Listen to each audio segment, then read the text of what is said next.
भाजपची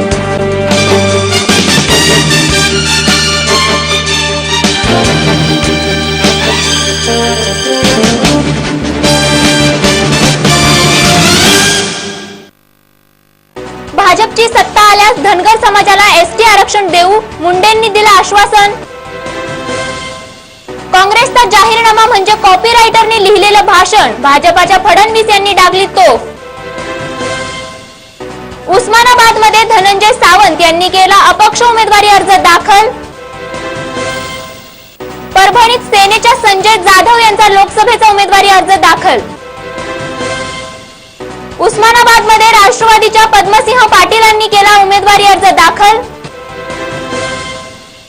आणि आज मिशन लोकसभामध्ये मनसेचे अशोक खांडेभराड यांची मुलाखत।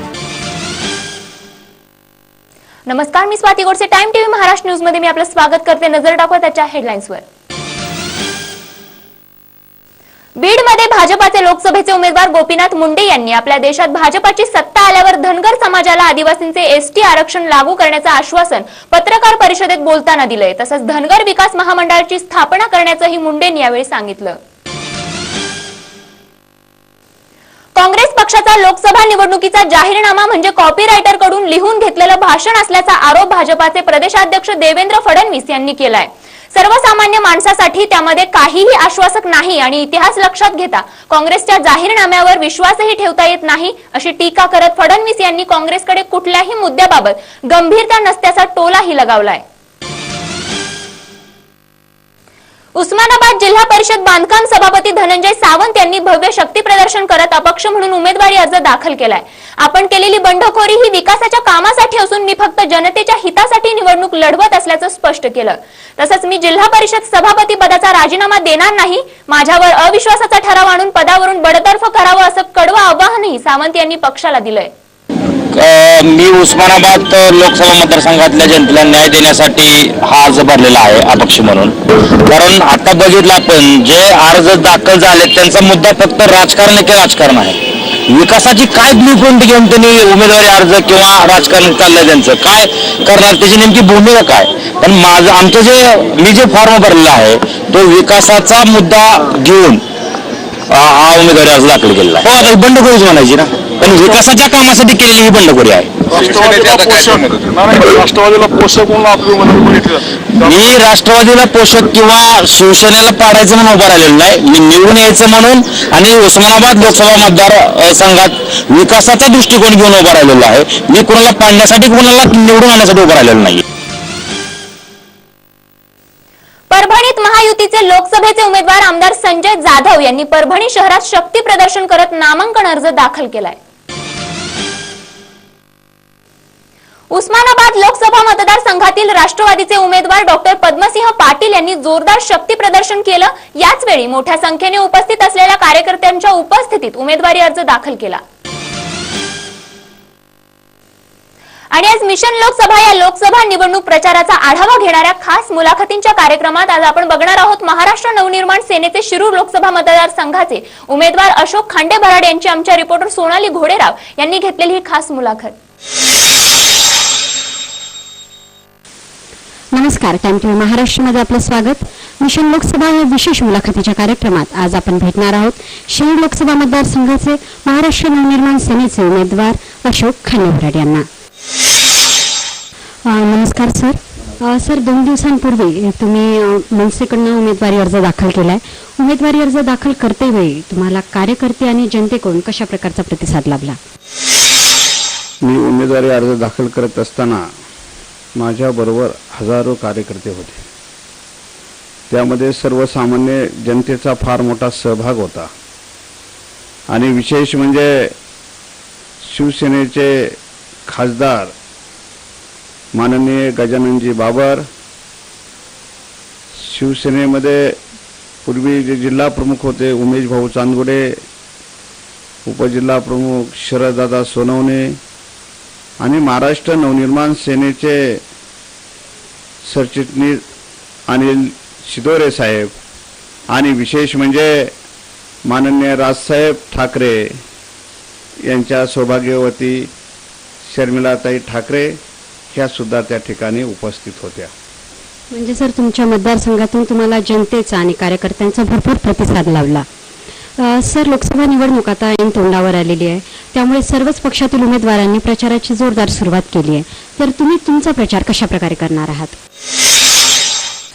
मी लोकांच्या घराघरापर्यंत जातोय आणि विशेष म्हणजे मी 30 वर्ष सामाजिक आणि राजकीय क्षेत्रामध्ये काम करतोय.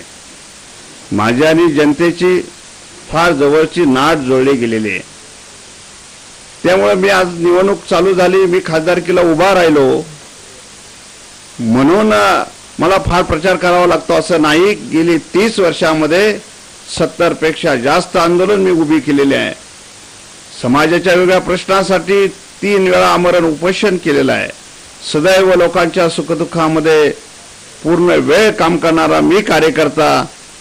त्यामुळं मला आता हा प्रचार करताना मला जनतेचा फार मोठा पाठिंबा मिळतोय आणि माझी प्रचाराची जी पद्धत आहे ती पद्धत जनतेपर्यंत, त्यांच्या घरापर्यंत आणि नुसती प्रचार करायचा नाही तर त्यांच्या समस्या, त्यांचा प्रश्न आणि ह्यापूर्वी ज्यांनी त्यांना आश्वासनं दिली आणि जनतेच्या भावनेचा खऱ्या अर्थाने गैरफायदा घेतला, हे सुद्धा माझ्या प्रचारातले प्रमुख काही मुद्दे आहेत.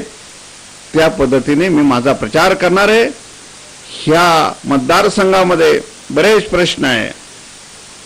आजपर्यंत ते प्रश्न सोडवण्याचं काम विद्यमान खासदार शिवाजी आढळराव असतील किंवा लोकशाही आघाडी सत्ताधीश असतील यांनी आजपर्यंत तो प्रश्न सोडवण्याकडे पाठ फिरवलेले आहे.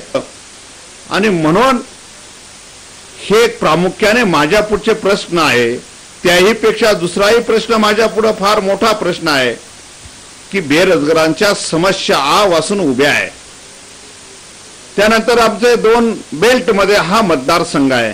एक बाजूला औद्योगिक वसाहत आहे, म्हणजे चाकणचे MIDC असेल, राजनगावची MIDC असेल, भोसरीची औद्योगिक वसाहत असेल किंवा हडपसरचा इंडस्ट्री बेल्ट असेल.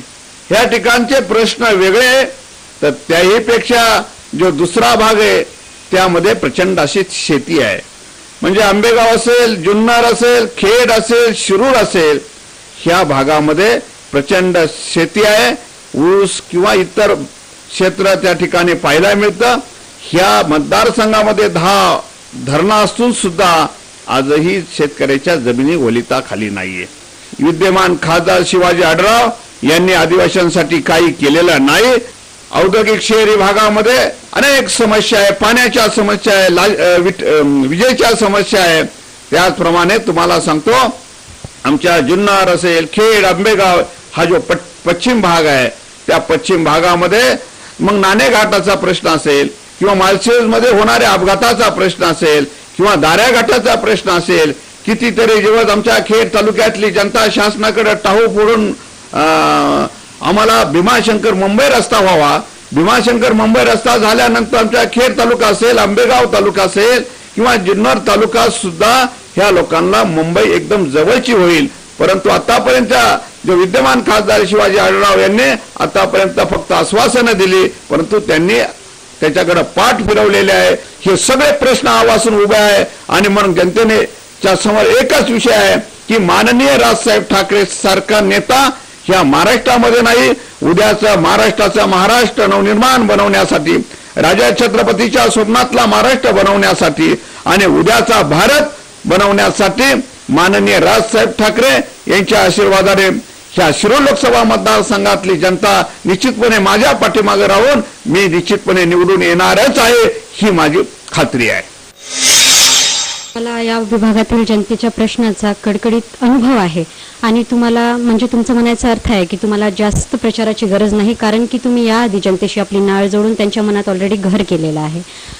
सर तुम्ही एवढे मोठे आता आम्हाला प्रश्न सांगितले या विभागातले, पण सर्वात चर्चेचा प्रश्न म्हणजे मागच्या महिन्यात झालेली गारपीट. त्यामुळे शेतकऱ्यांचं अतोनात नुकसान झालेलं आहे. राज्यभरातल्या शेतकऱ्यांचं नुकसान झालं, जुन्नर तालुक्यातील शेतकऱ्यांचंही नुकसान झालं आणि काही दिवसांपूर्वीच सरकारने या शेतकरी नुकसानासाठी काही मदतही जाहीर केलेली आहे. तर सरकारने जाहीर केलेली मदत आणि शेतकऱ्यांचं झालेलं नुकसान यामध्ये काय तफावत आहे की सरकारने जाहीर केलेली मदत ही त्यांच्यासाठी सफिशियंट आहे असं तुम्हाला वाटतं? ह्या भूमीचा इतिहासच आहे की कायमच शेतकऱ्यावर आणि सर्वसामान्य माणसावर अन्याय झालाय.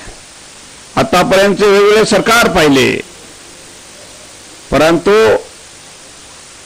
अशा नैसर्गिक आपत्तीला ज्यावेळेस येत असते त्यावेळेस आपत्तीग्रस्तांचा फक्त गवगवा केला जातो, शेतकऱ्यांचा फक्त गवगवा केला जातो आणि त्या पद्धतीचं नुकसान भरपाई शेतकऱ्याला मिळलं जात नाही. ही ह्या लोकशाही आघाडीतलं असेल किंवा तुम्हाला मला सांगायचं, मी सुद्धा गारपीट ज्या ठिकाणी झाली त्या ठिकाणी शेतकऱ्यांच्या जाऊन गाठीभेटी घेतल्या. प्रचंड असं मोठं नुकसान शेतकऱ्यांचं झालंय. काही लोक आत्महत्या करण्याच्या तयारीत आहे, परंतु लोकांना धीर देण्याचं काम आम्ही आमच्या पद्धतीने केलंय. शासनाने जी मदत केली आहे ती तुटपुंजी केलेली आहे आणि ती योग्य नाही. ह्या शेतकऱ्यावर अन्यायच आहे. म्हणत आहात की शासनाने जी मदत केलेली आहे शेतकऱ्यांना ती तुटपुंजी आहे आणि सरकारने असं विशेष काहीही ठामपणे शेतकऱ्यांसाठी केलं नाही, तर याविषयी तुम्ही राज्य सरकारकडे काही ठाम भूमिका घेतली आहे का?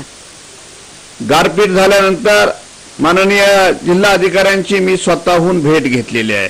तसं पत्र सुद्धा मी आणि माझ्या पदाधिकाऱ्यांनी दिलेलं आहे, परंतु शेतकऱ्याला याच्यातून न्याय मिळाला नाही तर उद्याच्या काळामध्ये लोकशाही मार्गाने प्रचंड मोठं आंदोलन उभं केलं जाईल आणि शेतकऱ्याला न्याय निश्चितपणे मिळवून देण्याचं काम मी स्वतः माननीय राजसाहेब ठाकरे यांच्या आशीर्वादाने करेल, हा मी या ठिकाणी शब्द देतोय. सर, आता लोकसभा निवडणूक आहे. निवडणूक म्हटलं की सर्वात महत्त्वाचे असतात प्रतिस्पर्धी आणि तुमचे शिरूर लोकसभा मतदारसंघातील प्रतिस्पर्धी म्हणजे सेनेचे आढळराव पाटील आणि राष्ट्रवादीचे देवदत्त निकम. तर सर, त्यांना हरवण्यासाठी किंवा त्यांच्यावर विजय प्राप्त करण्यासाठी तुम्ही अशी काही विशेष प्रचाराची तयारी केली आहे का?